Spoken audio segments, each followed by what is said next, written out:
Winter storm is long gone, but tonight there are still too many people struggling in the aftermath, including residents at this senior living complex in Katy. They did not have running water again until late this afternoon. Our Matt Doherty is showing us who found out about this and stepped up to help today.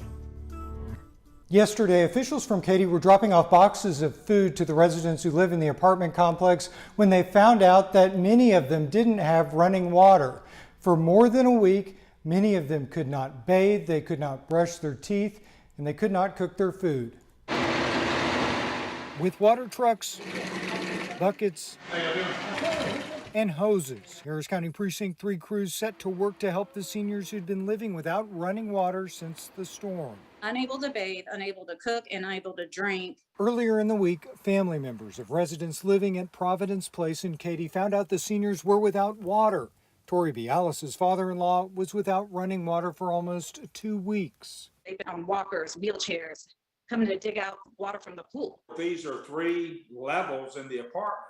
When you have a hard time, you're on a walker and you can't get around, that's a problem. It's a real problem. Members of County Commissioner Tom Ramsey's office found out about the water problem yesterday when they showed up to deliver boxes of food.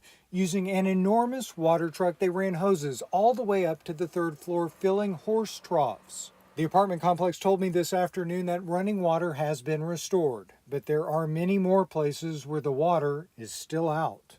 We still don't know the full extent of all the damage. Ramsey says their work hasn't stopped. It's a large number of folks out there still don't have water. He says tomorrow they'll be doing the same thing at other buildings where residents have been living without water since the freeze. We literally are driving up and down the street looking for places that may not have safe drinking water. Matt Doherty, KHOU 11 News.